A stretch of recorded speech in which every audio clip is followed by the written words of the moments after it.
things I'm learning along the way because it's only been 2 months into this, and I really appreciate you doing this.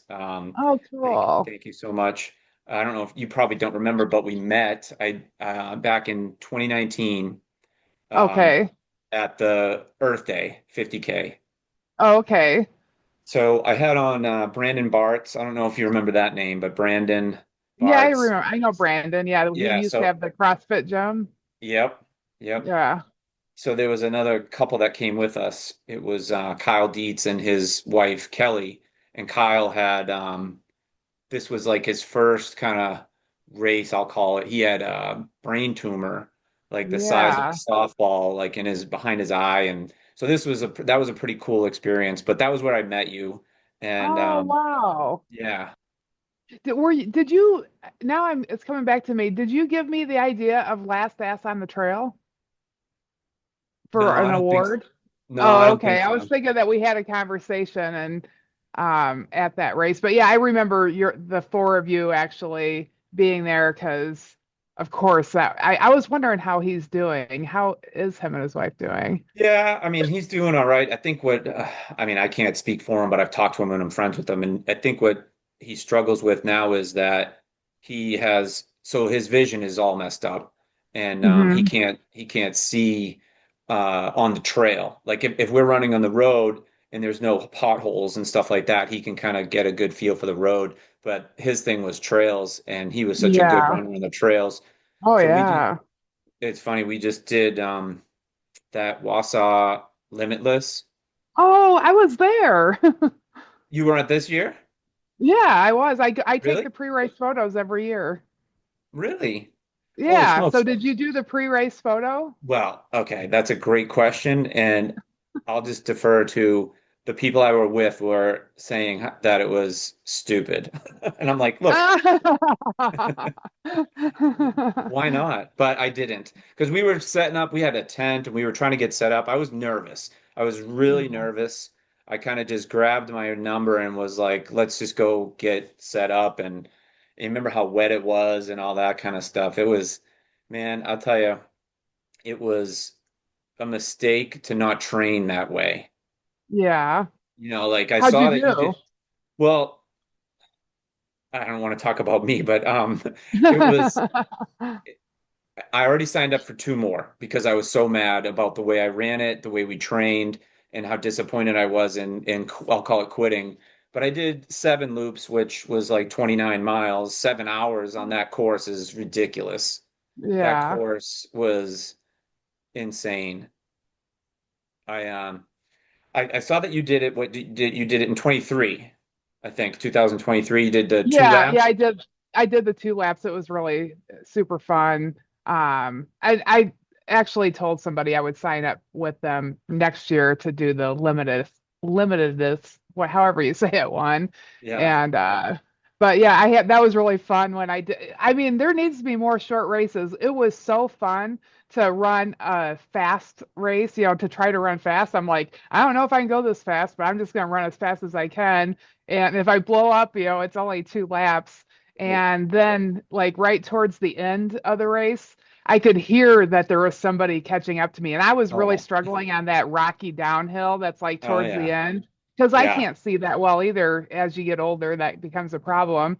And so I was like struggling on that. I was well trained and doing pretty well. And I could hear somebody they were like getting close to me. And I'm like really needing to stay into it. And you come around that corner and then there's like that uphill Oh and they yeah. decide they wanted to try to race me to the finish. And I was still feeling pretty good. I'm like, there is no way they're beating me now. And Right. so everybody was screaming. So it was I mean, it was kind of fun. I barely beat the person. I mean, I had no problem staying in front of them. I had done a lot of speed work, so I knew I could kick. I had that kick in me. But Well, it was really like there just needs to be more short, fast races because that's really fun. yeah, that was one other thing that we had a friend, this guy Chris Brooks, and he hates when I mention his name on here, but he's done the last dot standing a couple of times, Oh, and okay. that's the one I signed up for in September. And Oh, so good. he was describing that one, which I think is a little different than the other backyards because they do a like a point to point, and then you wait.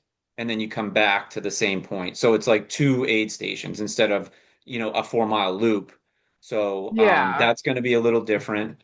But what we all weren't expecting was that course. I mean, the elevation, I mean, you were either climbing, hiking, or going downhill basically the whole time. Out of the 4 miles, I think you had a half a mile of running like on that flat grass. That was about it. Yeah. Yeah, it was And very interesting. I thought it was really fun going down that sled hill, and then as yeah, soon as and then you get to the bottom, and then you go it's the right back mud. up again. Yeah. Oh yeah. It's funny. So this guy Mark Dowdle, he won 24 and 25. He did the podcast too, and that guy, man, he is. I don't know if you know him, but what an awesome That guy name he sounds is. really familiar. I'm gonna have to. I know him. I'm not picturing his face right now. Yeah, he's doing some really, really cool stuff. He's doing a beer mile challenge up in Minnesota where he lives with all these like local colleges football teams, and there's like 9 teams, and they do this race where they if they can run a lap, they get a point. So each person that runs gets a point, but if he passes you, you're out of it. It's really Uh-huh. and he does it with NA beer, and he's got like this sponsor for from the beer company. It's pretty cool, and the winner gets a Oh, thousand bucks. cool. Oh, Yeah. that's so fun. Yeah. And he's also done like crazy races where again he did that Wausau, he did 158 miles. Oh my gosh. Yeah, like 38 laps or 39 hours, something like that. That's Um crazy. and then Yeah, I love that race. Those guys they put on oh fantastic yeah. races. They run an aid station for us at Midwest States 100, Oh, which is okay. coming up next month. And I mean, they basically have a whole nother race set up there. They camp there the night before. Like they have everything you could possibly need to take care of a runner, and it's needed because that's a pretty tough course. Yeah, that there was a guy that ran Wausau last year and this year. I don't know if you know, I forget his name, but anyway, you can go onto the website. But he made like two documentaries that are really cool because last year, or this year rather, so you guys started in the morning, right? So like the morning after the race started. So was it like say Friday morning, we did For oh, when we did that the double down yeah, race. it For starts like the next morning, I think at 9 in yeah, the I morning. think it was in the morning. Yeah, so during the race, when we started at 9 or so, there was drones like the whole time filming, and then this guy took all that footage and other footage. And he made a little documentary. It's really cool. He followed Hmm. like I think there was maybe 5 runners that he did like a profile on and throughout the race. It was really, really cool.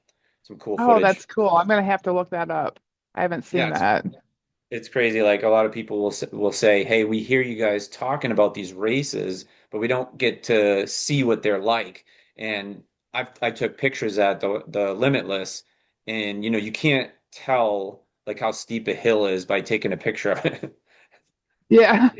And even the videos sometimes, but yeah, I was actually just saying I hired two photographers for Midwest States 100, and I was like, instead of the second photographer, I should have probably hired somebody to do some film, because like it does. I mean, people really do absolutely love to have the pictures, but it would be so awesome to have more film out there.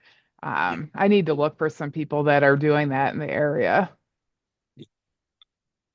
you've seen so many people now will carry like I don't know if you call it like a selfie stick with like a GoPro, or they'll have it like strapped to their chest and they'll run and they'll do like a little time lapse of the course so you can kind of see it that which is kind of cool. That's really cool stuff. Um, but let's talk more about Michelle because I don't want to talk about my races or me, but I told you I like last night. I hate to say that I did the senior Bix, and that's a new event for the Bix. So you've heard of the Bix, I'm assuming. Oh yeah, Yeah, yeah. yeah. I haven't been there yet. It's just happened or it's It's happening no. now.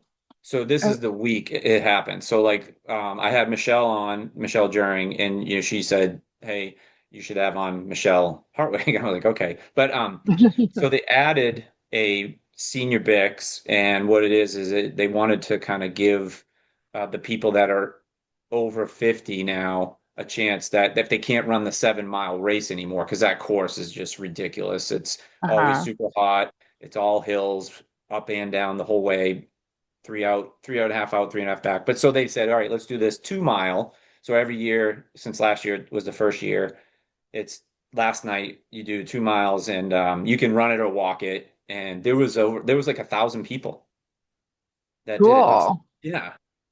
Oh, I So should have done that. it was really I'm cool. gonna write that down next year. Make sure I'm fast so that I can do Yeah. that.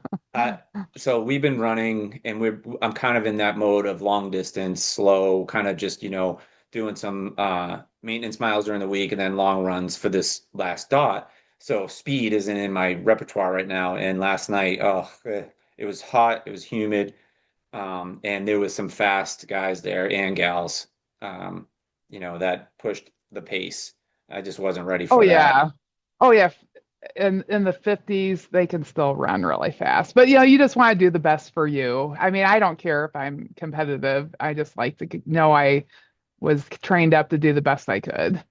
Yeah, I wasn't. I mean, like I said, where it's a totally different workout where you're trying to run fast. I've done zero 400s or 800s or even mile repeats. It's all been just miles, time on feet. And so to try to sprint in the heat last night it hurt. Oh, I'm sure. Yeah, it was pretty humid. Yeah. I was saying to my friend Andy Besser, I said, we ran together, him and and I said, this reminds me at the end, I said that I'd never want to do a 5K ever again. I don't know. I do like I like long races. I mean, that's what I've always done, but uh I think I actually think it doesn't take that long to build up to be ready for a speed race. Like you can mix it in with your long distance training and like the month leading into it, just on, Tuesday do some, specific speed work and Thursday just add a little bit more. And it's amazing how it just comes to you then on race day. And it actually ends up helping with the long stuff too.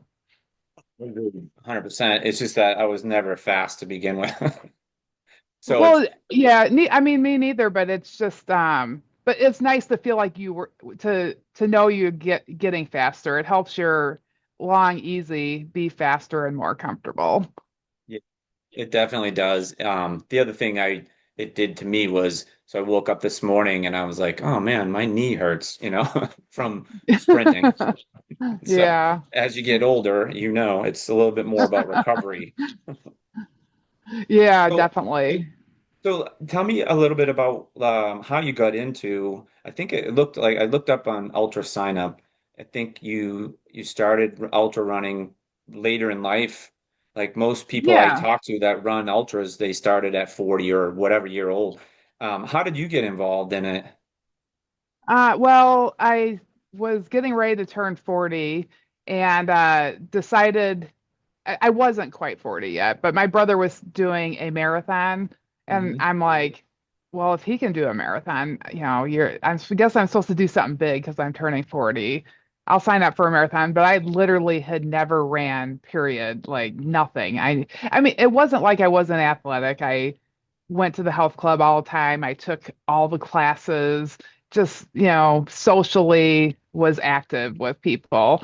And so I just downloaded Hal Higgins' training plan and signed up for Chicago Marathon because I literally did not know that there was 5Ks or other distances. I just thought if you're going to run, you just ran Chicago Marathon. But there was like a running club at my health club, but I was like, well, I'm not really a runner. I'm just going to pretend like I am this year and finish this marathon. So I did all my training by myself. I followed the training plan exactly because I was so scared that I would not be able to finish because I had actually told people that I was running the race. I don't think I enjoyed any of the training runs because I was just terrified, but I did them. And it was before watches and stuff like that. So I would just like time, I would guess, I'm like, I'm probably doing like a 13-minute mile. And I was just kind of guessing by driving through the neighborhood and then kind of figuring out how long it took me to get to a spot. And so I'm like, so if I'm going to do 20 miles, I need to run for this many. hours. So I just kind of like made that up. And um, so then it came time for race day. And all of a sudden, there's all these people there. And I saw people from the health club, and they're like, Michelle, I didn't know you're a runner. And I'm like, well, I'm not really. I'm just doing it today. You know, I trained all year, but I'm not really a runner. And it was easy, like, because then I found out the training worked. It was like all this energy and all these people around, Hmm. and it just felt so good. And it felt so good to run. It was the first time it was like it was like my gift for showing up every day to do that. And it was just really fun. I loved it. And then after that, then I wanted to run. And Hmm. when I crossed the finish line, I said to my husband, I had been reading like Runner's World magazine and stuff like that, trying to learn whatever I could. And in doing that, somehow I learned about ultras. And I told my husband, I go, if I just ran 5 more miles right now, it would be an ultra because I was thinking 50K. And so immediately, and there's some really good trails in Crystal Lake that I had heard about people running here and there. They weren't very well, you ran on them at Earth Day, but people weren't really using them. But I was interested in those. So the combination of being interested in running on the local trails that nobody was using, and then just knowing that there was something longer than the marathon that was on trails, got me interested. And then I started looking around for ones to do. So did you have, so what year was that? It was a long time ago. I should know, and it's probably not even on Ultra Sign Up because Ultra Sign Up for sure was not around when I started. No, but I said, but Um, you were 39 turning 40. So is yeah, that so how old? I'm 58 now, Okay. so that long ago. I might have been 38. I might have been 38. I can't So remember, like but yeah, I was like 30. I feel 2005. like it was 2000. Yeah, somewhere around there. I was just Yeah, my asking kids because were little. I ran Chicago I Well, ran it 2000 and then I did 9 in a row. oh, cool. Oh, Yeah. actually, it'll be easy to figure it out. Yeah. I actually ran on the year that it got canceled mid-race. Oh, So when it was super 2009 hot. was that Yeah. was like 2008 or 9? Yeah. I ran that one, and I tell this story a lot, like where I got to the point where, and first of all, I don't agree with like all the things that they said after the race because they said they ran out of water, and I'm like, no, they didn't. What happened was as it was I mean, it was like 95 degrees. It was almost 100 degrees. I remember how bad it was. But what happened was the people were giving runners like a gallon of water, like they were handing them jugs of a gallon, right? Yeah. So like they weren't filling the cups up. So people were grabbing gallons. So that was one thing I remember that they said after the race that there was no water. There was. But I got to so you've run it. When you come down, it used to go under McCormick Place at like mile 23 or 4 when you were coming north Uh-huh. towards the city. I got out of that and I was at like mile 23 when they said it's canceled. And I was like, there's no way I'm stopping here. So the cops were like bringing the barriers out, and I'm like, no, I went around them and I made it to like, what is it, Columbus or whatever that street is where you go across and then to the finish. And I was the only person that finished like in that 1 mile space. It was pretty wild. So did you Yeah, stop it was running it? no, it was really Finished confusing. before. So Um, I actually crossed the finish line, but I knew that I had not run 26 miles. And I was with people running the entire time. For one thing, it was like around 4 hours that I crossed the finish line, and I knew I did not run it in 4 hours. On top of that, there was no water at the aid station when I got to one time, so I was in a line at a grocery store buying water for a while, and I realized that people were just dumping water over their head, and it was running out because of that. Yeah, I mean, I was like a back of a pack person, and so I was really confused. I couldn't understand why I had just crossed the finish line because we were never we didn't know that it was canceled. I kind of heard some people saying some weird stuff, and I saw a lot of ambulance around. I had never done a marathon before, Yeah. and I didn't know that that wasn't normal. I thought some people were passing out, and I didn't know why. The heat didn't bother me because I had young kids at the time, so I actually did all my training in the afternoon because my mom would come over and babysit my kids.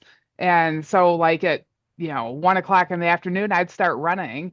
And so it was like the hottest part of the day all summer long. So that part didn't bother me at all. And so I did cross the finish line. I have no idea how many miles I actually ran because it was before watches.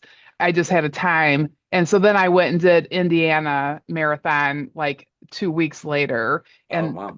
crossed the finish line there for sure. Because I wanted to, I still felt really good about what I did at Chicago Marathon because I realized that it was easy to run. I was very comfortable. It was fun. I love the energy. I went back and done Chicago, I believe twice now since then. And but then when I crossed the finish line in Indiana was when I was like, yeah, I got to make this into ultra marathon and trails. I mean, I am somebody, I'm very much a trail person, but I actually really love road running too, if it's safe. Like I like trail road type running more than Yeah. like actual roads. I like fast stuff. Yeah, you've Not mentioned that it a I'm couple. fast, but You said it a couple times where you were trained and you were ready. And I know I did Hal Higdon too, because I feel like if you're gonna start to run or you want to start running, and we have a friend that's just starting our training program now, his training programs are, I guess like anyone, if you follow it, it works, right? Like you said, you were yeah. prepared, it got you ready, it has all the different kinds of runs, and he talks about paces per run. And I mean, his program is amazing. And he was there. I think what year was it? He was at Chicago. I met him. He was at, he had a booth at the Chicago Expo, whatever. Super nice guy. I don't even know if he's still alive. He was pretty old when I met him. But his program I would do it today if I was going to run another marathon.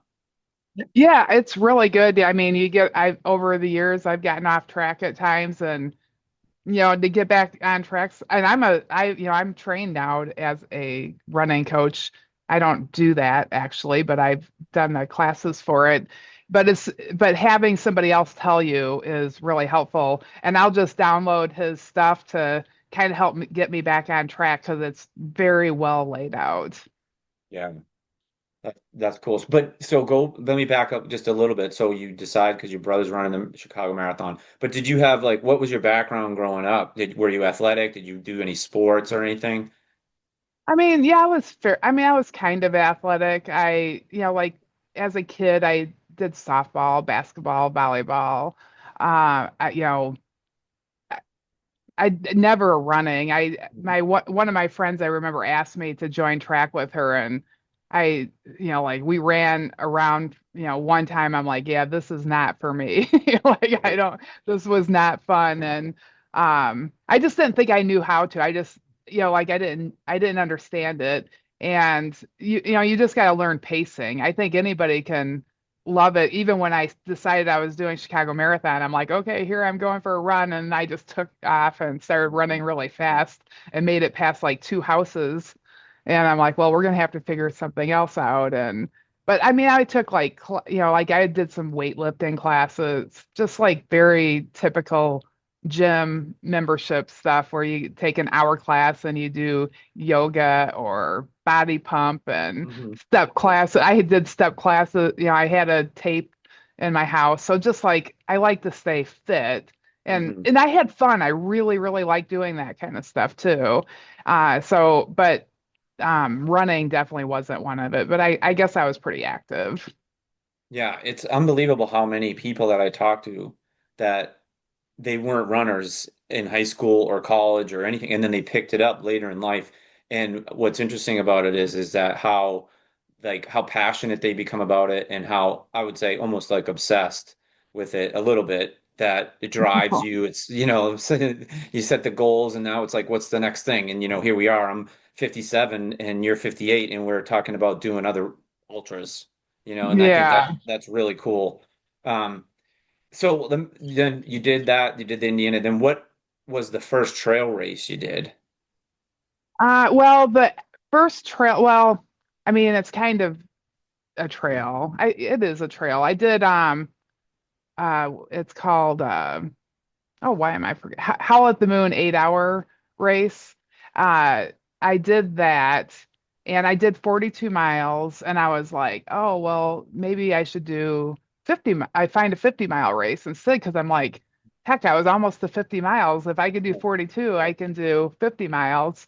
So my dad lives out in Arizona, so I looked online, and what was coming up was Javelina 100K. Mm. And I'm like, well, what the heck? I'll just do 100K. There's no 50-mile there, so I went and did Javelina 100K. So like for an actual distance race, I would guess that the 100K was my first.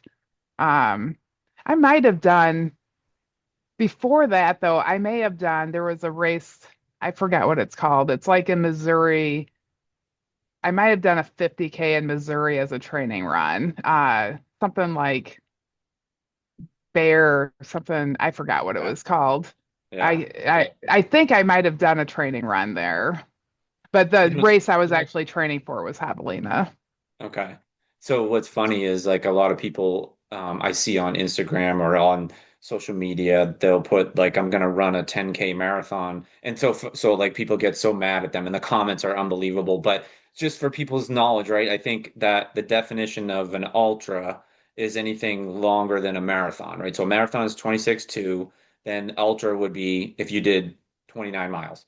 But it goes say 50K, 32 miles, then 50 miles, 100K, and then beyond 100 milers. What's your kind of wheelhouse for a distance that you like that's comfortable, you have enough time to train, it's not too, crazy um distance wise. Yeah. Well, I mean, I am training for 100 right now, but it's like all different training than what I used to. Like when I was younger, I really, really liked hundreds. Like that was absolutely all I wanted to train. That I wanted to figure out how to do that well. And so I spent a lot of time on it. And I mean, I never had a perfect race for sure, but I had really good races in like the 50-mile, 50K distance, but honestly, they were always training runs for 100. And but right now, the most like 50K is like a great distance for me to go, and just I love to explore new places and meet new Mhm. people and see that. So 50K is a great, no matter how challenging the course is, I feel like I can handle any 50K. But I am trying to figure out how to, at my age, with, um, new challenges that I didn't have before. Like struggle to get my mileage as high. I mean, I was an 80-mile a week runner when I was younger, and that really helps you get ready for 100. But now, when my long runs start getting over 15 miles, I have a bone spur on my Achilles area. So it makes my tendon get really sore, and it's hard to run, and it kind of starts affecting my whole run. So I've been trying to figure out a way to adjust so that I would like to get two more hundreds in my life. And then I think I'll be done and just do like 50K, 50 miles. 50 mile, I did a 50 miler. I don't think it was last year, it was the year before, and it was pretty comfortable. Like that's a good distance too. I was done, had a burger at the Mhm. Airbnb afterwards. I felt really good the next day. Like that's a really 50K, 50 miles, a really fun distance, but there's no high like 100-mile finish line. Like that's just there's so much that like your training has to be so specific, and you have to learn how to fuel your body. Race day, you need to not make any mistakes, and if you do, then you need to adjust for them. And it's I find it really relaxing too to do that. But I think I have two more in me, hopefully, because I'd like to get a Western States qualifier and then get into Western States, so it's kind of a big ask. How many how many tickets do you like how many times have you applied? That'll be my first ticket in there. So, Oh, so it's a really big ask. So yeah, so I'm hoping that I can get in there. I'll be 60 if I get in, if they draw my name, I'll be 60 when I run. what what is the 100 that you're going to use as the I'm qualifier? Like, you have I'm to run. yeah, I'm doing Tunnel Hill this year, Oh, okay. and it's a qualifier for the next year. Okay. So Yeah, I I'd was love just to do my Hennepin 100, but the Hennepin 100 is that I'm race director for. But Right. that is like one of my ideal courses of what we have. That I mean, I like them all. I shouldn't say that, but I've always wanted to run Hennepin, but it's just I don't know that I can relax enough on race day. I'm considering doing the 50K on race day this year because I'll need some longer run during that. But we'll see how organization goes and if I feel like we have plenty of help. Tunnel Hill is what's the date? November like 8th or 10th, I think it is. I I just think it's the I, t I think I saw, is it Zach Bitter? Is that the guy's name? Zach Bitter? yeah, Zach, he likes to do that and go Yeah. really fast there. He's I just saw so I follow him on Twitter and he's training for it right now. And Oh, good. I think Phil Young Yeah. beat him that one year. And Oh, I he mean, I don't did. know. Okay. Yeah, he beat him and it was like within the last mile. Like think about that, 100-mile race and you beat in the last mile. And I Yeah. can't remember their time, but it was ridiculous, like 14 or less hours. Oh my. 14. Sorry. Mic Just went coming out. in. Oh, here it is. Okay, I couldn't. Yeah, yeah. A phone call was just coming Oh, in. sorry. Oh yeah, I turned it off. I tried to turn it off before we started. No, that's Oh, okay. Phil's so much fun to watch race. He is Yeah. such a talented runner and he has the biggest highs and the biggest lows and but he like can just like get through it, grit through anything and just like knock it out. It's so fun to watch him. Yeah. I don't know if he's planning on running it again. I saw him a couple weeks ago, maybe a month ago. He was coming off an injury. I know he's been running a lot. I see him on Strava all the time. He's running all like crazy. I'm not sure what race he has coming up, but he's got a great thing going out here with Fleet Feet. There's a huge group of runners. It's really cool to see the community out here. And it Yeah. sounds like there's a big community where you are in Crystal Lake out that way. Yeah, yeah, we have some well, it's Crystal Lake's a fantastic trail town. So I mean, you've been on the Earth Day course, but the Frozen Gnome course, which is at Veterans Acres, the same place, like Stearns Wood Veterans Acres, is totally different than Earth Day. And then we have the Soul Crusher race, which is there, which is totally different than those two. So like in our little town park, there's just tons of super cool single track trails in there and it just feels safe because you're never too far away from a road. You're not going to get like Yeah. crazy lost in there. Yeah. So it's just like it's very comfortable. I feel super safe going out there running there. And then there's also like a bike path sort of trail that's where I have a shop in Crystal Lake, like my warehouse that we work out of. And it's right on a bike path. And that bike path goes for, at least 100 miles, you know, one direction, and I think about 40 miles the other direction.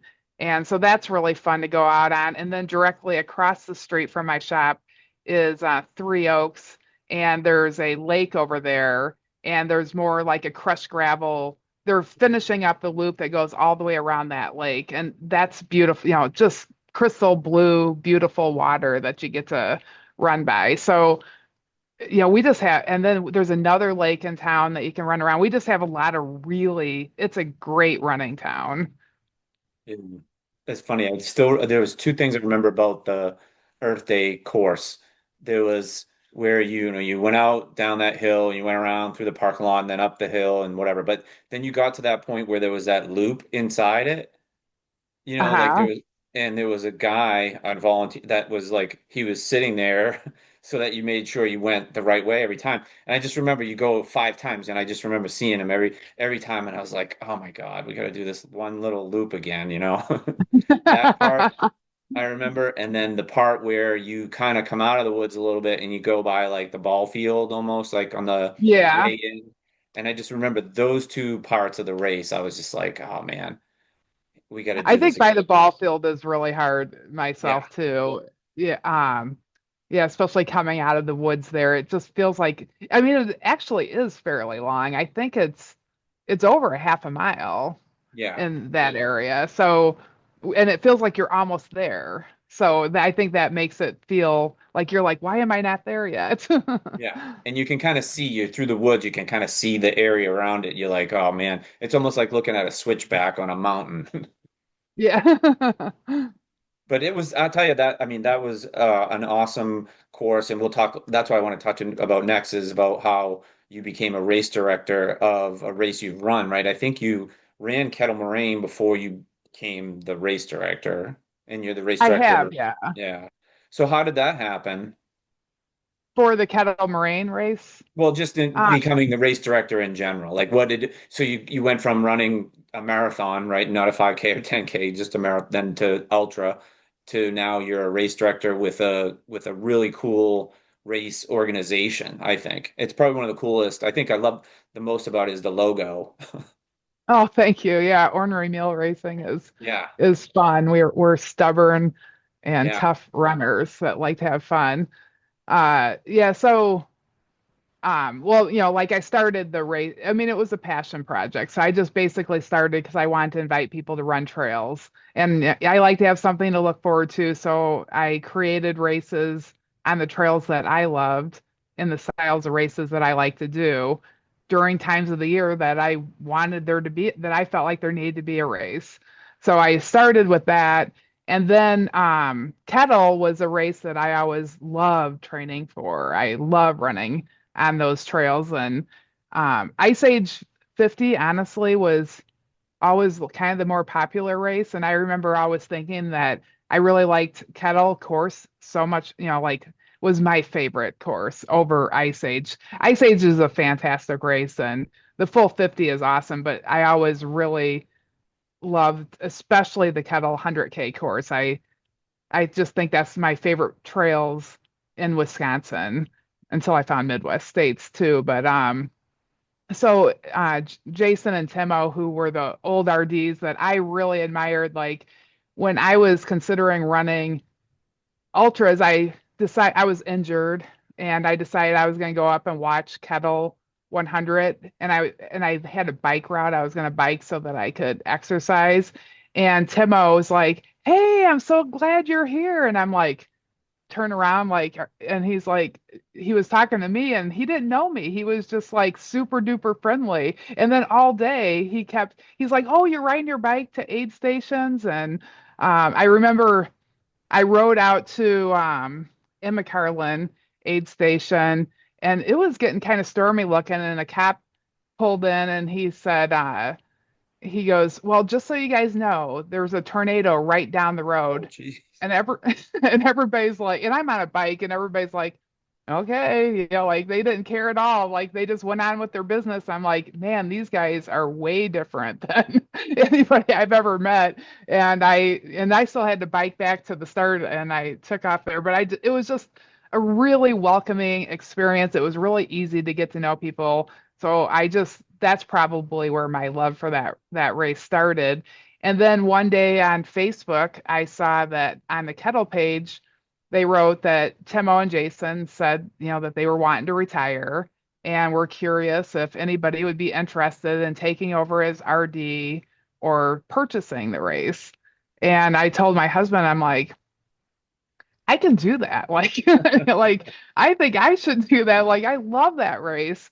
And so they told me I was the first person to reach out. I'm like, I messaged them, but then a whole bunch of people reached out. I think that like 13 more people reached out, and so then they had to try to figure out how they were going to decide between a lot of people that reached out, and they did a form, and they we filled out why we would like to be race director, if we'd want to purchase the race, if we wanted to be a hired RD.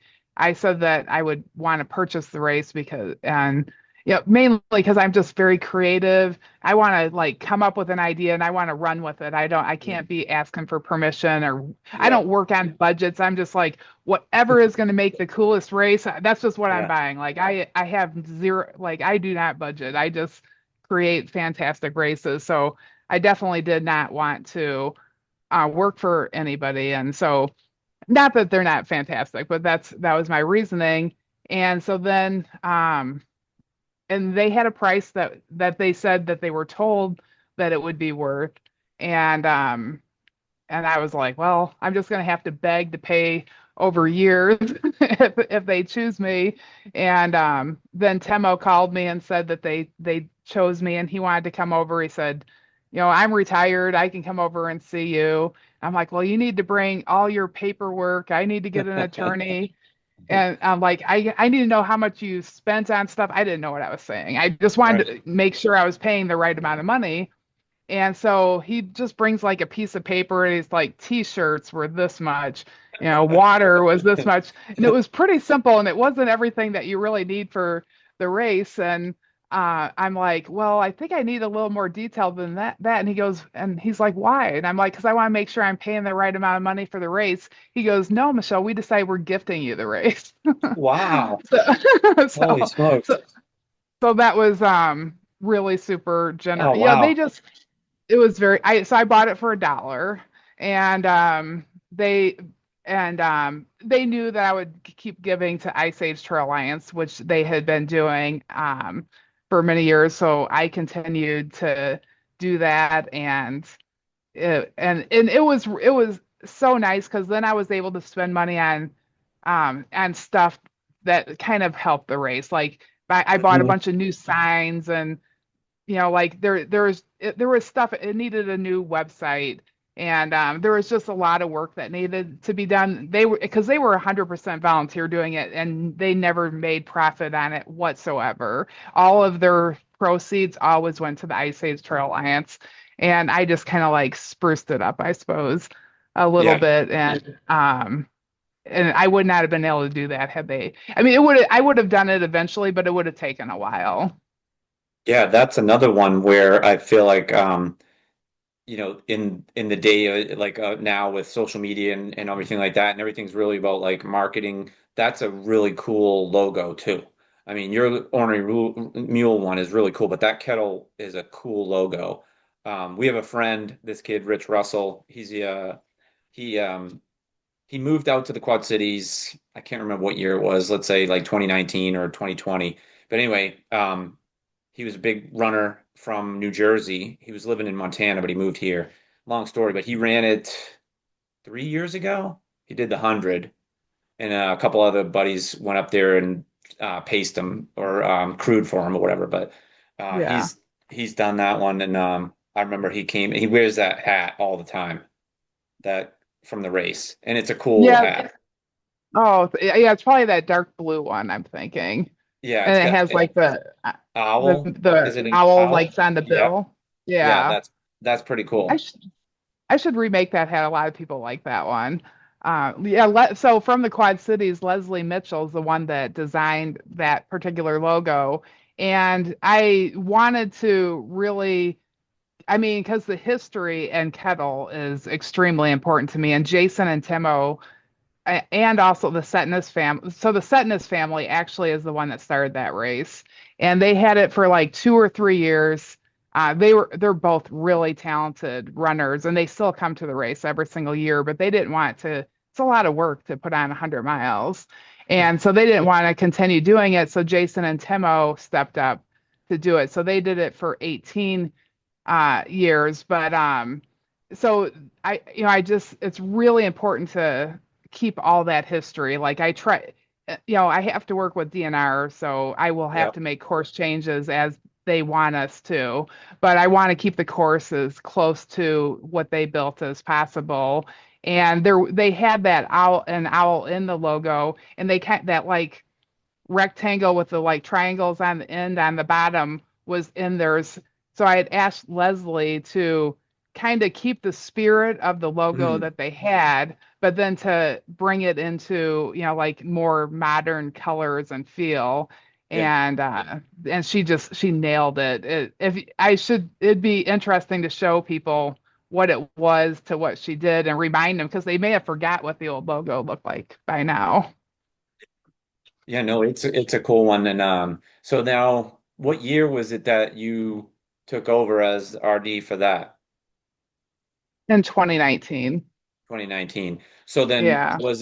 did you become the race director of that first before you started the other group, the Honorary Mule? No, I was ornery mule before that. First. So Okay. because I put on Earth Day and Frozen Gnome, and then I added Hennepin, and people kept saying, "Oh yeah, that's Michelle's race. That's Yeah. Michelle's race," and like that didn't seem right to me because I always think of like there's two Jeffs, the Jeffs we call them, that help a ton at the Earth Day races. They're like huge. And there's more than just those two. There's just a lot of people that really help. And for people to be calling it Michelle's races just doesn't make Right. sense. It's a group of people. It's not just Michelle. And so I'm like, I need to have like a name, and we like to be tough, so like with my friends, we kind of talked, and it's like we like to be tough, we like to be badass, we're like stubborn, like we're like a mule that won't stop on the trail, and then we're like ordinary mule racing, and it makes us laugh, and it makes us feel really strong and badass. And so that made us laugh so hard, and we just it never we kept thinking about it, and that was the name that just would not drop, and so then we went with the logo from there. Yeah. It's a cool one. It's recognizable. I mean, I know it from running it. And then I got a quick story about Frozen Gnome. So I don't remember what year it was. It was probably 2020. Remember when we had a really bad ice storm came in? Uh-huh. And so That's me, happened a few times at Frozen yeah, Gnomes. so I'm just telling you about this one time. So we were all trained up, and remind me again of what time of year the race is. It's like, It's like the second weekend of January. yeah. Yep. So, okay, second week of January, right? Yeah. So we had trained from like October to then, and we were all ready. We got all trained up, and then it was like the night before there was a storm that came in, and it wasn't like it wasn't snow and it wasn't rain, it was ice. And I remember this guy Andy Besser, who he was going to drive me and this other guy Kurt Johnston, and we had just met this other guy Austin Chesney, who I talked about him on here, but Andy texted that night and he said, I don't think it's, safe to drive up there." And I was like, "Oh man, out of everybody, I was like, I didn't think he would bail, right?" So I'm like, I really wanted to go.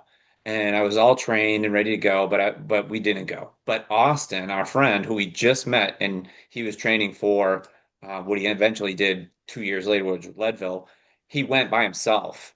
And I just remember he had the most, like, I'd say the worst but best experience ever because the weather was so bad for his. This was his first ultra trail race, like Oh, first geez. ever. And I just remember and it was so it took him like an extremely long time because he was just, his feet were destroyed. It was freezing cold. And I mean, I don't remember what year it was, but you probably remember it was bad. The conditions were bad. The trail was like underwater or mud or ice and everything like that. But I've Yeah, never I done it. mean, you've described it. We've had various levels of that all different years, but this one's making me think of one year when like marking the course, parking in the parking lot, the people that marked the course when they came back, their cars had slid down the parking Oh, lot to a geez. different area. Yeah. And we were like, oh my gosh, we're like, nobody's going to be able to finish this race tomorrow.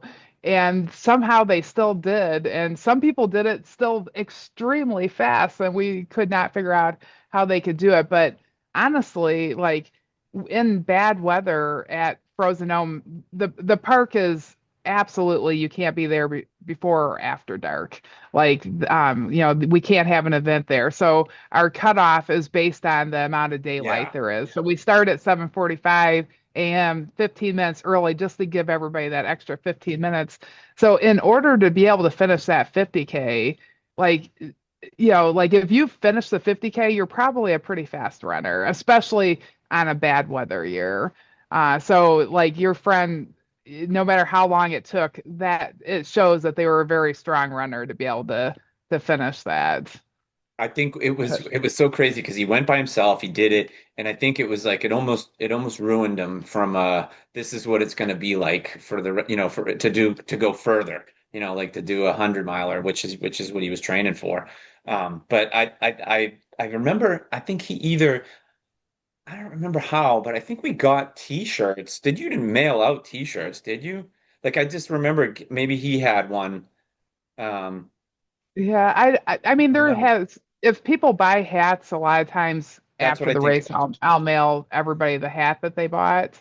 Yeah. Um yeah, but and then maybe I might throw the t-shirts in if I was going to do that. So there is a chance that we mailed that to Yeah. you, or unless your friend asked for them, then we would give it to them I think to that's what bring it was. home. I think I Yeah. bought one ahead of time, but I think I had one and I was like, I can't wear it. I didn't do the race. Well, now you got to come out and do the race. Honestly, we That's haven't had exactly it. that bad of weather. I mean, now that I say that, but the last few years has been pretty mild weather. I mean, we're people like the snow. Like people like Yeah. they'll cross the finish line and they're like, "You said this would be fun. It's not fun." And then like 5 minutes later, they're like, "That was the best thing I ever did. That was so Yeah. great." Like it's you loved it to be hard and crazy and like the challenges. So the snow is absolutely gorgeous when it's there. So we like to have it, but we haven't had a ton lately. Usually we get a little white, but we haven't had like the deep snow. Yeah. Going back to Earth Day real quick, I remember this because we were talking about merch and stuff. I remember the finisher medals, I'll call it, but they weren't metal. They were the really cool hand painted. That is really cool. Like who came up with that idea? That was well, that would be me. So Earth Day was the first race I ever put on, and my kids were little at the time, and I wanted it to be very earthy, like make stuff out of earth. And so my kids' friend, my daughter specifically, my son was a dancer, so he wasn't home with me as much, but my daughter and her friends were here. So like start January for the April race.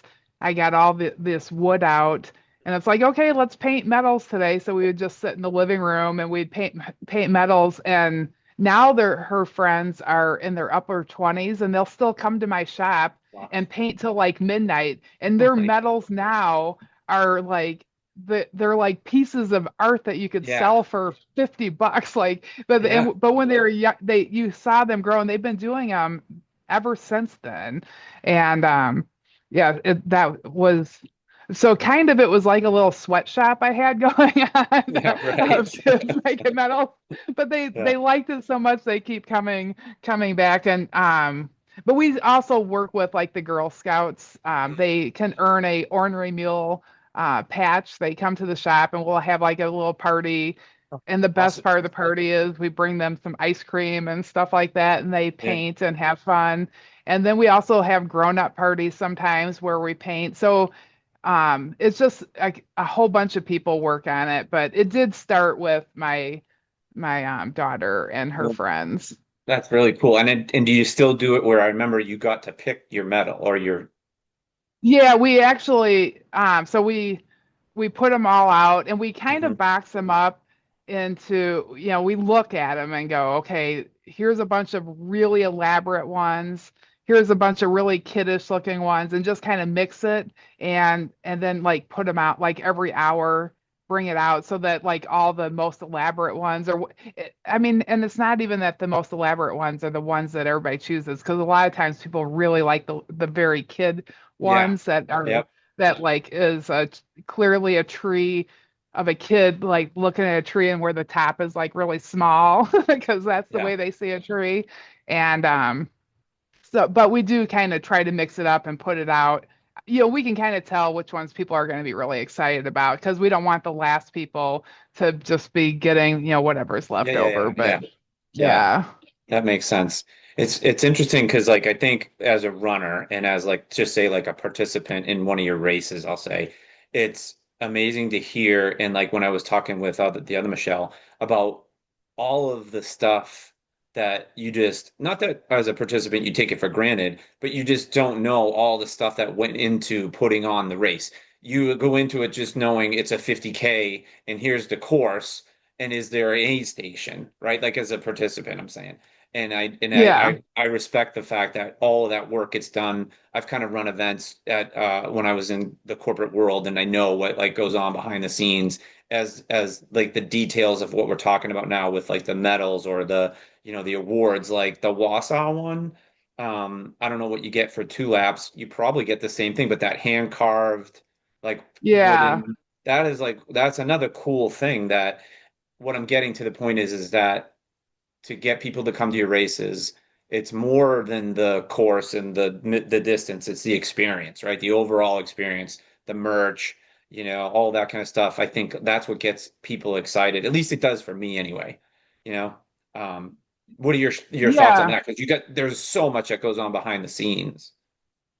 Yeah, I mean, it's an incredible amount of work for Yeah. sure. And well, yeah, it would be Nikki that she is kind of like my right hand person. I mean, my husband does a ton. There's a lot of people that do a ton, but she's like, Michelle, you really need to have somebody just follow you around. Like nobody would have any idea what you're doing every day, and it's every day all year long. I'm extremely busy, and like we have a pretty big warehouse that is full and we still have a lot of stuff at our house and it's stuff we need to be able to put on races and we have to like when we have a race like there's all these dishes everybody we got food at Hennepin's got 20 aid station stops that there's food we're washing those dishes after the race because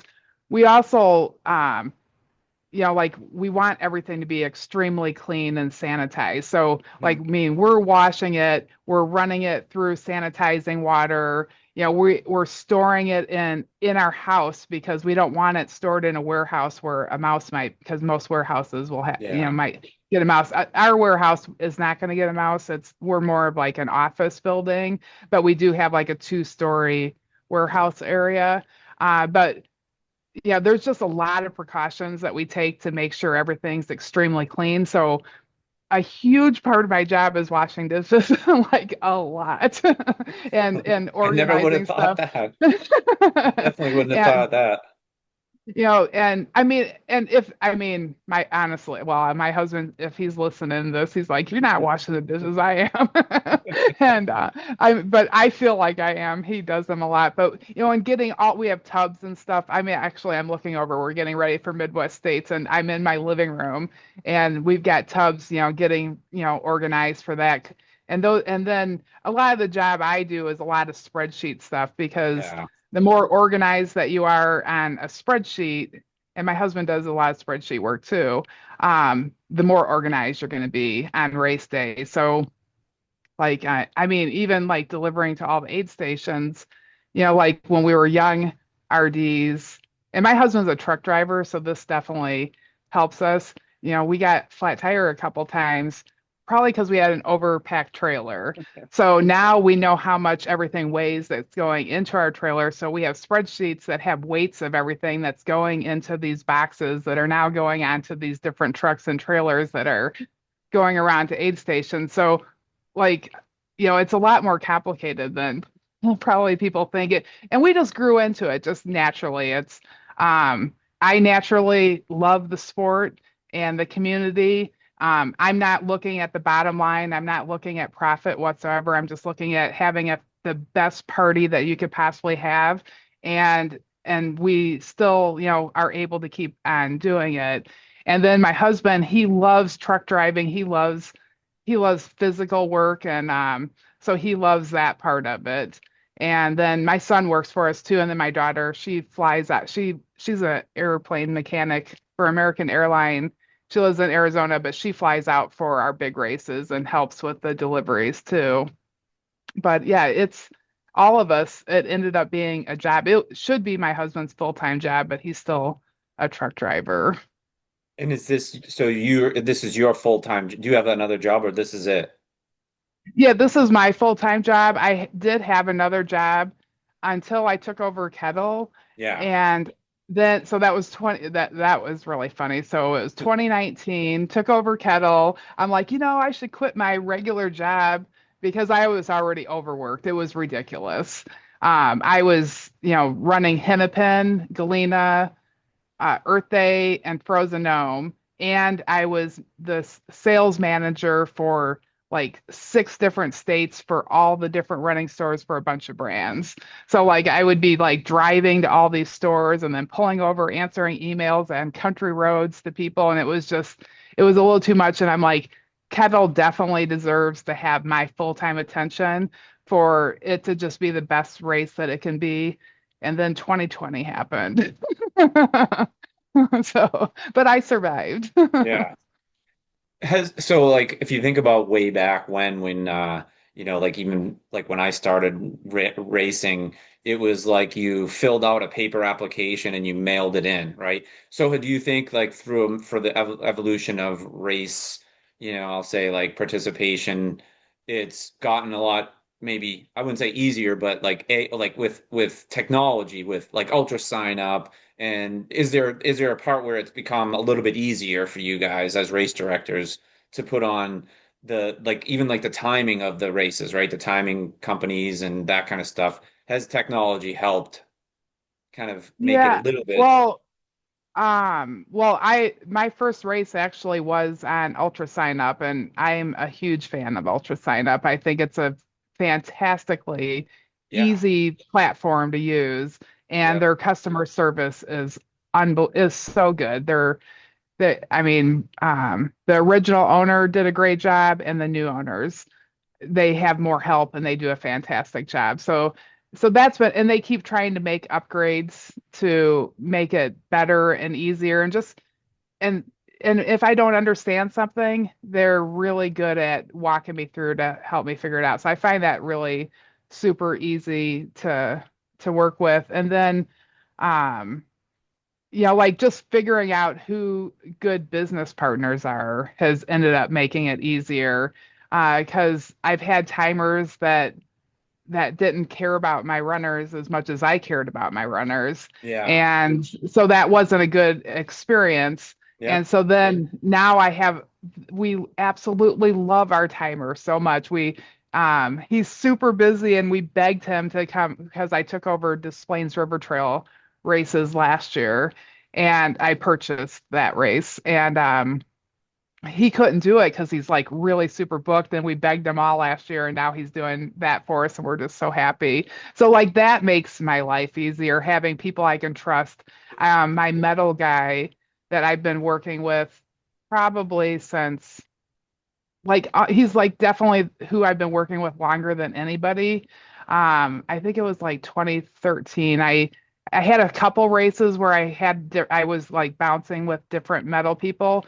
He is just spot on, so good. I mean, one time they accidentally for kettle instead of the buckles for just a 100-mile finish, they sent us all sub 24 buckles, and we had about 75 just regular buckles, but nobody, not many people go sub 24 at Kettle. And I had ordered the buckles like months in advance, but we hadn't transferred them into our plastic containers. So once we opened them, we realized that they all said sub 24. He literally had new ones made for us and sent to us in like 4 days because Yeah. it was his mistake. I mean, they made a mistake. They made the wrong ones. And I wouldn't even, I thought, well, I think actually we would have been fine. But I like to have plenty no matter what. I don't think we ended up with more runners, but I kind of thought that he was going to have to mail some of them out. And, but I just completely trust them. I think that what's made it easier is having really good people around. I mean, Yep. I've got some Absolutely. really good help and stuff like that. But as far as technology, I mean, um, yeah, I mean, I think on the technology, I'm relying on somebody else and learning spreadsheets, I guess. I've gotten better at that. Yeah, so that was what I was gonna ask you next was like you had Ultra Sign Up, which is the a great site. The interface, like you said, it's easy. It's really cool. You can go in and look at now with all the results, and it's really a really good site. But when say like for Frozen Gnome, I go in, I sign up. They always have a redirect to the actual race website too, and you can check out all the Uh-huh. details there and everything. But then what happens on like then they just say, okay, here's the list of the 500 people and with their names, age, and all that kind of stuff. You just get that data. Yeah, so like behind the scenes, you can download whatever data you Yeah. need. You can Okay. choose it. So you just download a Excel spreadsheet, and then you just organize it however you need Okay. that data. Yeah. But but that's what they collect it all and like get it to you guys and then you have that for race day and that's really cool. I guess that's what I was getting at as far as like the evolution of, signing up on paper to now there's like amazing, website you can go to. And I think the other feature that I love is you can go in there and select a time of year, right? You can select like, okay, next May, and then a distance away from your house, like I'll travel 500 miles and it'll spit out Yeah. 15 races or so. It's pretty cool. Yeah, it's fantastic. Yeah, when I first started running ultras, ultra sign up wasn't around. And I was actually trying to find people that were anywhere near me in Crystal Lake so that I could have somebody else to run with or travel to Hmm. races. And it wasn't that easy to figure out where any other races were because there wasn't any great platforms out there. Yeah. No, I think that's what the next thing is like social media. And I think you guys do an amazing job of running the social media to get your word out there. Well, let me ask you this in terms of like when you say back to 2009 or whatever, and you started this until today, do you feel like, I feel like me personally, I could be wrong, but that the number of people that are into this now has grown exponentially, like with even within the last 5 years, but maybe even 10.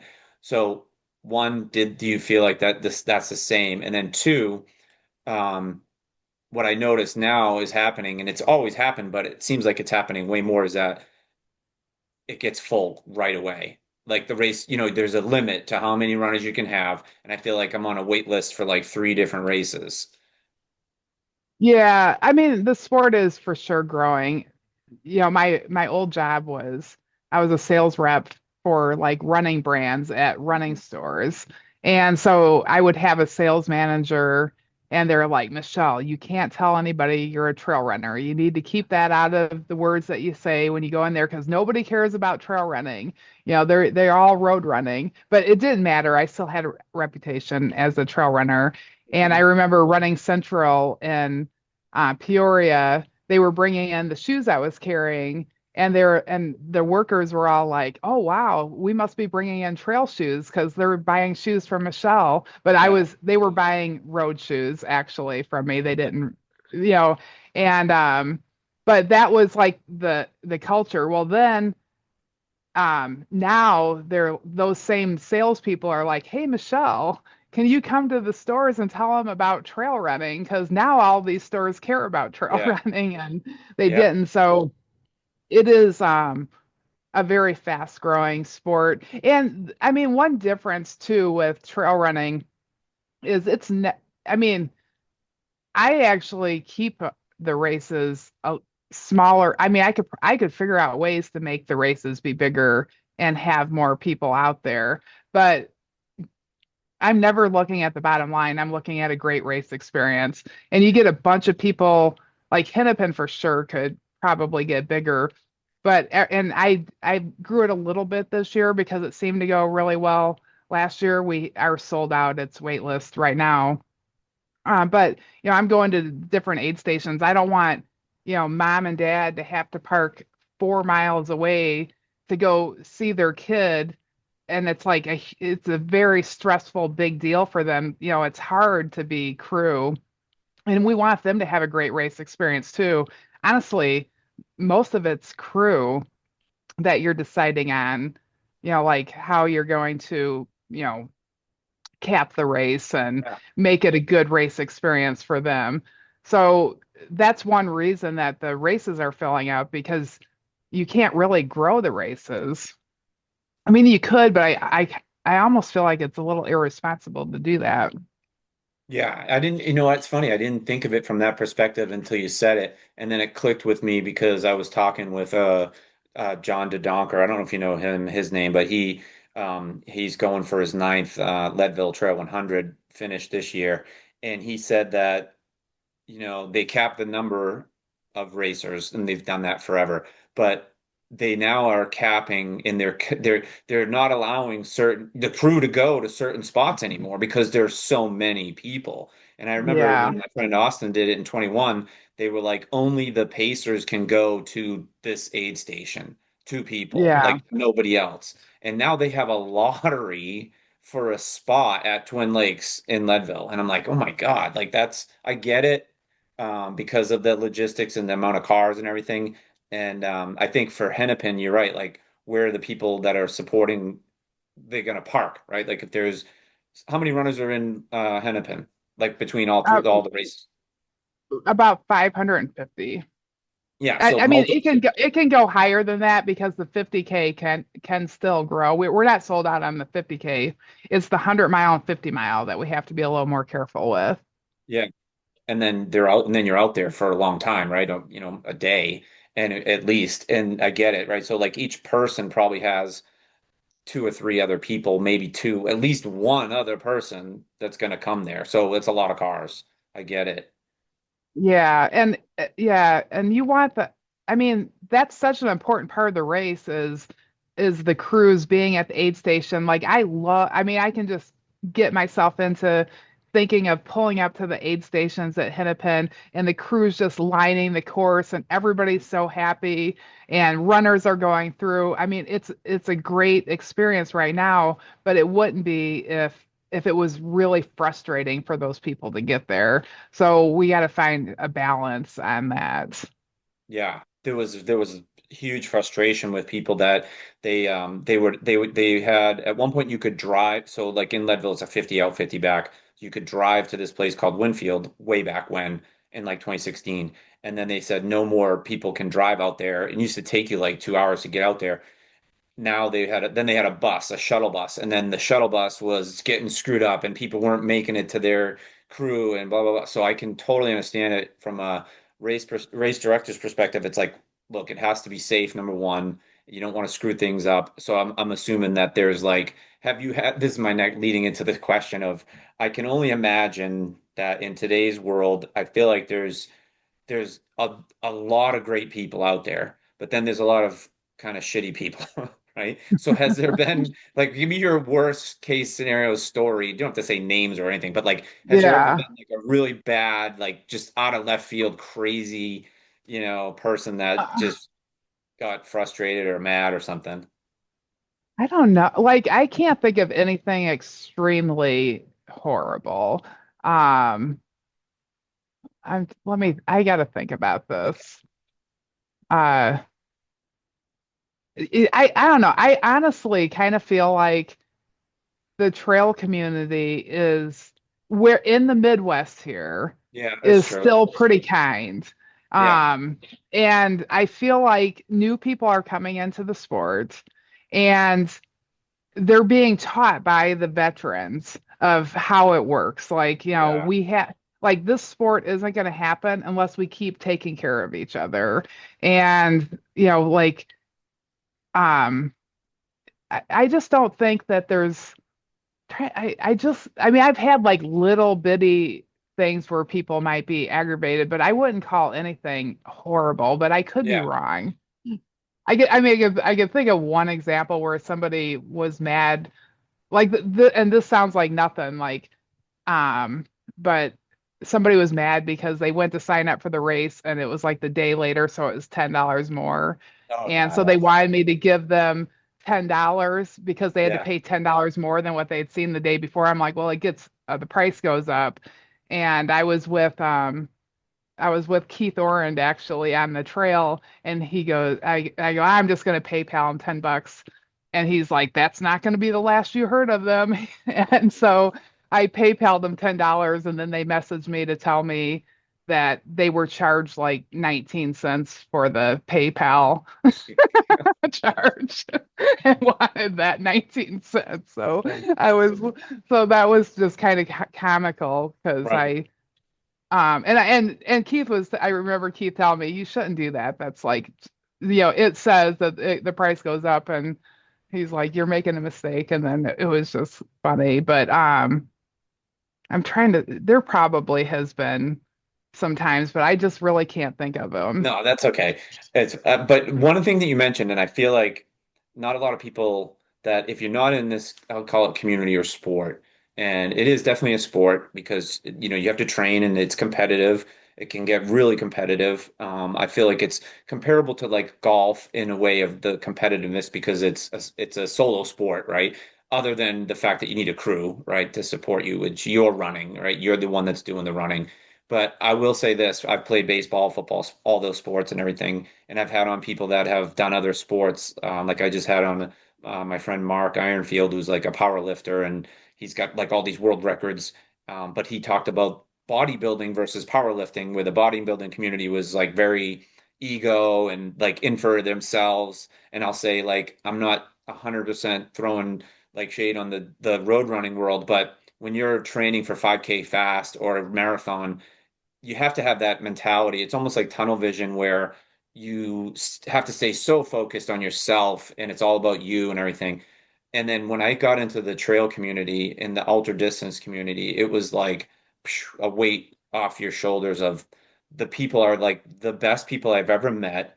Race directors like you that put on great experiences. The people that Limitless, like you said, they're amazing. Like you felt like you knew them right away. They were all like coming over and talking to you. They accepted you, and then when you get out on the trail, and I don't think a lot of people that don't run trails know this, but like you just start talking to people, and they're all in it to help everyone's there to help somebody else too, right? Like along the trail, I've so many times have stopped and said, "Are you okay? Do you need help? Are you good?" Like it's just such a welcoming and friendly community. I don't know what your thoughts are on that.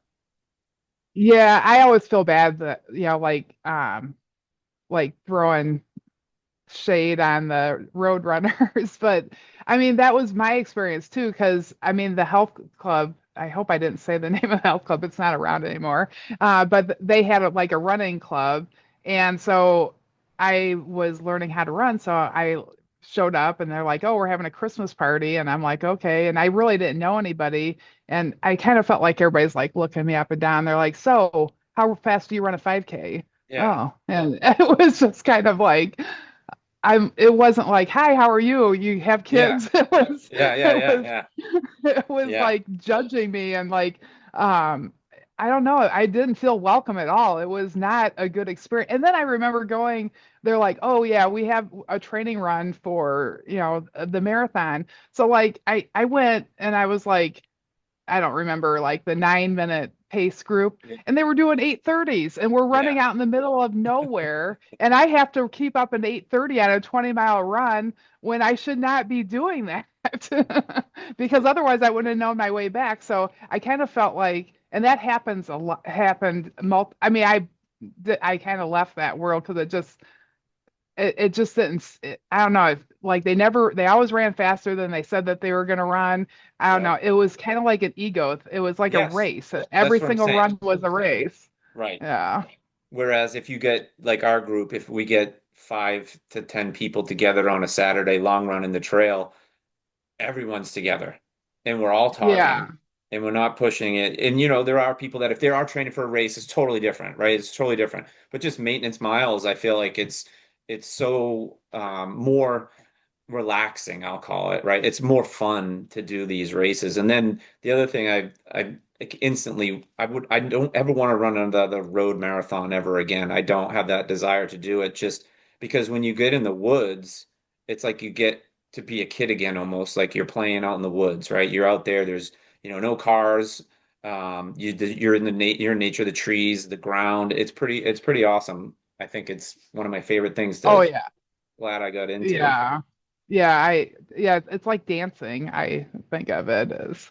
I like to listen to music. I like I when I well now I kind of listen to music all the time when I run because I need the help. But when I was younger and I would race, I would train without music, and then race Yeah. day was like, okay, put on the music and just go dance through the woods. Yeah. I think I'm kind of mixed on the music. I was anti headphones, but then I started as I got older. I'm like, well, if I go run during the week by myself, if I'm running 10 miles, I'm like, all right, I put one in just so I can hear everything else that's going on. I'll put in one and I'll listen to a podcast and the time just goes Yeah. by faster. But I was always against the headphones, and that now, like bikers or like we have a lot of trails, big trails out here in this like sidewalk trails. And I feel like it's if you've got Uh-huh. big headphones, it's pretty it's sometimes it's dangerous. In some races they don't let you have them, right? I don't Yeah, know. oh, for sure. Yeah. Oh, for sure. Yeah. Mine is really light. It's just enough to just kind of help me get a good tempo going. Or I listen to a lot of Audible books when Yep. I'm running too, like if I got a long run and it just kind of helps the time go by, really fast, especially if it's something that I don't know. Sometimes days I totally am happy to run and some days I need that little extra push that makes it easier to stay out there. Okay. But So, I mean, I actually have head shocks, and head shocks are pretty, oh I think yeah. that's what they're. Yep. They rest You on can your, definitely hear everything. Yeah. yeah. Yep. Okay, one or two last questions, guys. I don't want to keep taking you all this time. I know we're right at like an hour and a half here. So you mentioned you got two more hundreds left in you.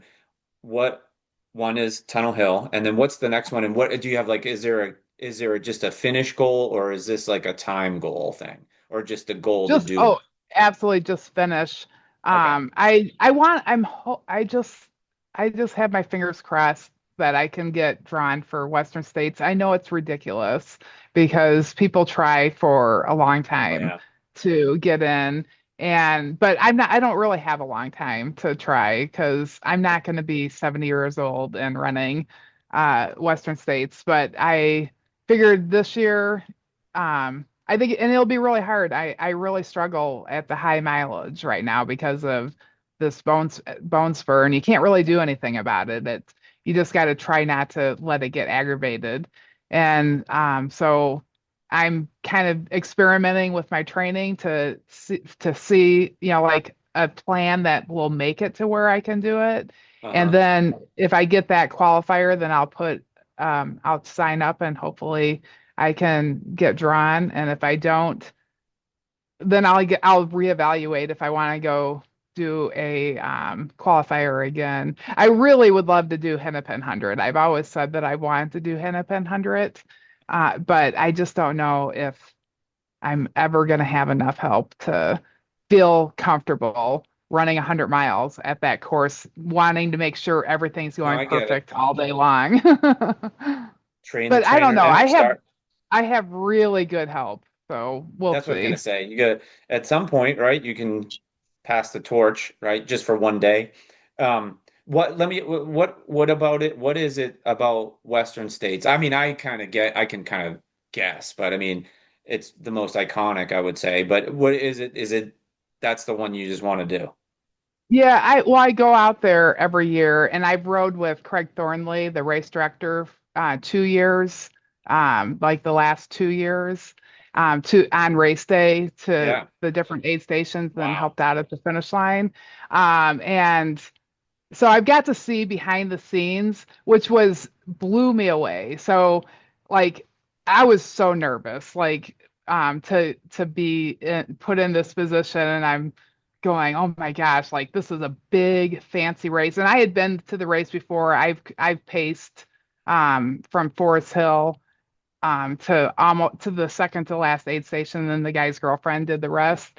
And so I've been on the course and but then to be behind the scenes and like going to aid stations that people can't go to and going out onto the course where you're not normally supposed to be on and then having like the aid station people come up to Craig and go, "Oh my gosh, this year we tried this and we think that we should do that." And they just had all these ideas to make it better for the runners the next year and I'm like, "Oh my, this is like a grassroots race just like my races. These are like passionate people, and it's like Hennepin, and Kettle, where it's the same groups, the same running clubs, the same race organizations that come every year. It's like a big party for them, and then they just try to make it better every single year. And no matter and Western States has been around for like over like 50 years, I think it is. And they're still learning, Yeah. stuff. And it was like it just blew me away. Like I could not believe how grassroots it was. And then I'm watching Craig Thornley So we're like driving around aid stations, but basically, and he's like driving his truck and like running his CB and watching it on YouTube and like all at the same time, like taking care of the thing. Um, and this he's watching the race and all of a sudden this guy comes in before anybody should be finishing, and it was a guy that had done a bunch of work on the trail. And last year I went back there and I helped work on the trail the week before the race, like do trail work. And this guy had done a bunch of trail work out there, and he's not fast enough to ever be able to qualify to do Western States, but he decided to do it by foot on his own, Oh, and he wow. like did it over a few days. And he came and he finished at the course, and it was live on YouTube, and Craig was in the car with me and I was watching Craig, and his exact words were, "That fucker did it." and and he was crying. Oh, wow. And I mean, he was, and like, you kind of think of Craig as like this real tough guy, but I mean, he was bawling, crying, and he just was so happy. He like everybody there, like not just Craig, like the board that puts on that race, they're inviting people to run the trails that they love to run, and it's I don't know, it just had a great feeling, and I've liked it from a very very long, for a really long time. So it was I don't know, it was like one of those races that was the first race I heard of, and then to have Craig ask me to ride with Yeah. him and get to see it behind him, it made me now I really want to do it, but we'll see. You could get in. I got one shot. Well, I think I'm finding more and more now, even like Leadville last year, we entered the lottery, we didn't get in, but I feel like now, and it makes sense that they're asking more questions on the entry. They'll say, "Did you volunteer?" Right? "Did you come out here and volunteer?" So I mean, I'm not saying that there's, a way to like finagle your way in, but if you've done all that stuff and they ask, it feels like you should get more than one ticket or the chances of getting in because you're helping or something. But I get it. It's a lottery, and it's a It's a crazy lottery. lottery. Yeah, you don't get special favors. Yeah. But I mean, I do have some options like there is somebody that like if you work at the aid state, if you volunteer at the aid stations and you have to volunteer like 3 years in a row for Okay. a Yeah. full shift at the aid station. And then if Yep. you do that, then you can get each aid station gets a one entry into the race. Okay. And there's one person that volunteers every year. They're actually from Ultra Sign Up that they said if they get drawn, they'll give me their Oh, ticket. there you So go. I have like, I got a couple little options out there. So Yeah. I don't know. I'm just like really, I'm putting all my energy into somehow getting me in there, and I have no idea if I can finish or not. But I don't even know if I can finish Tunnel Hill. But I'll Come try on. the best I No, can. come on. What's the cutoff? Well, you'd have to finish under 30 hours. Under 30 in Um, at Tunnel Hill? yeah. Yeah. I mean, and I mean, I'm good at training. I definitely will stay consistent and do what I'm supposed to do, but it will be, I mean, that's going to be really hard getting into Tunnel Hill because that's one reason I want to do Hennepin because, well, the best time to do a race is October or November here in the Midwest. By So lots. I'm a race director. So I put on a race the first weekend of October, the second week of October, and the third weekend of October. And then the fourth weekend of October, I go to Javelina every year. And then the first weekend in November, I put on a Sedona hiking trip. Like we have like a adventure house, and we take Yeah. people on trails out there, and we have like an adventure bus. So it's like an event that I put on. And then Tunnel Hill be the next weekend. So it's not like it's like my busiest work thing is the whole Yeah. 7 weeks beforehand. So I'm hoping that I feel like it's going to be a pretty big taper to the race, but I don't know. We'll see how it goes. I'm going to do my best. That's one reason I want to do Hennepin is to try to get a long run in, but I will get 20 miles in at Javelina. So we'll see. I'll just do the best I can. Yeah. No, that's awesome. I hope you get it too. I hope you get the 100. I hope you can, because you need that to qualify, right? Like you need to have run 100 within the year of applying or something like that, or the same year, Yeah. something like that. Well, yeah, Tunnel Hill is not is kind it's misses the cutoff for being a qualifier by 1 week.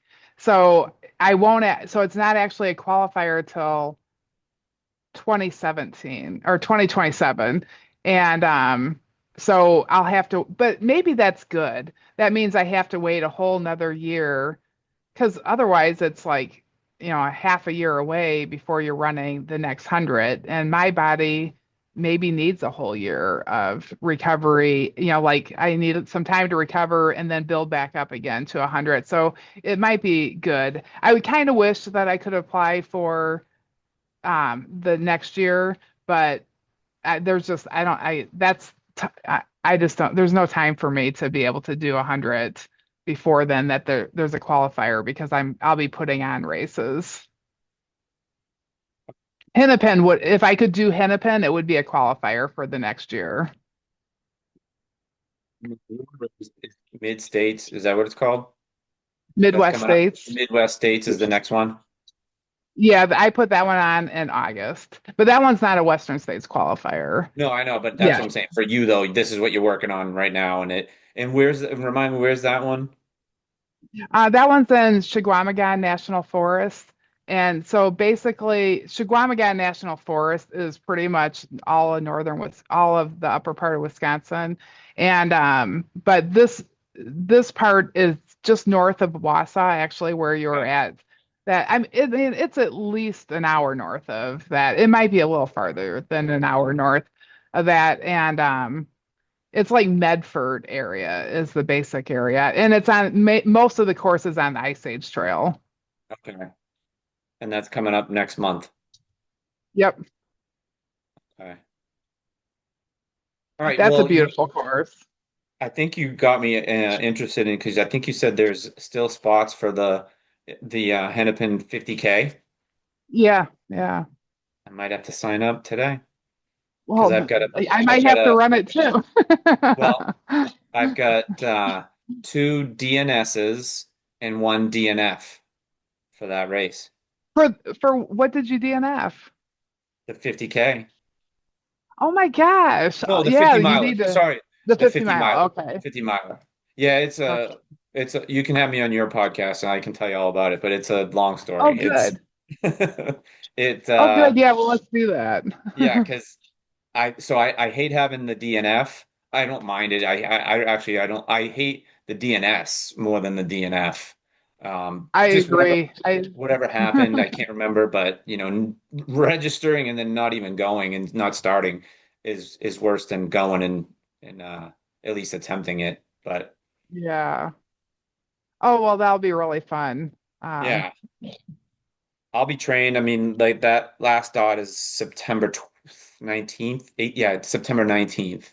I'm really interested in seeing how I can do there. I don't know. I think what I learned in Wausau was your goal has to be to win. Because if you don't have a goal to win, and it's up to you when you want to keep going or not, I feel like you can drop and quit at every any lap, right? So I feel like even if you had a 50-mile goal, it's like why sign up for that then? Just go, you know what I mean? I'm going to try to do yeah. as many laps as I can. Oh, good. I can't wait to watch that. I can't remember. Oh, so yeah, that's like right before Hennepin, then, like That's just a okay. couple weeks before Hennepin. Yeah, I haven't been up to that race. I'll be at Badger, that's on the same trail, Okay. um, at the beginning of this month. We're running an aid station there for that race. It's at the beginning of August. Okay. Uh, but I haven't actually been to the DOTS race. Yeah, I'm looking forward to it.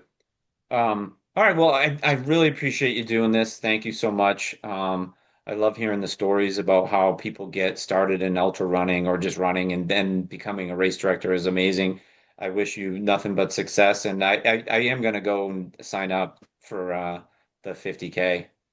Oh, good. Well, so the medal for the 50K is really special. the fire department in Kelowna just knocks themselves out on that race. Like people love finishing there because like the cadets, they have volunteer cadets that are Yeah. like teenage kids. They're there help welcoming runners into the finish line. They open up the fire department where you can shower, take a nap in the Oh, cat. wow. The fire auxiliary cooks amazing food at the finish line. So, and then they bring their fire engine number one, which they just recently restored, and it's this adorable old fire truck. And our medal is made to look just like the fire truck, so you can Oh, have your wow. picture taken under the American Wow. flag with that cool fire truck there and That's the awesome. matching medal. So it's a Wow. really cool medal. I That's one reason I want to do the 50K because I really want to finish in Kelowna. I want to run that race and finish in Kelowna because they're so welcoming. That's awesome. So Okay. think Well, about that if you're thinking of yeah. DNFing anybody. Yeah. So, All right. I really okay, appreciate it. John. Thank you so much. Thanks, Michelle. Okay, thank All you. right. It was nice to meet you, and I'll Nice to meet see you you on the too. trail soon. Yes, definitely. Okay.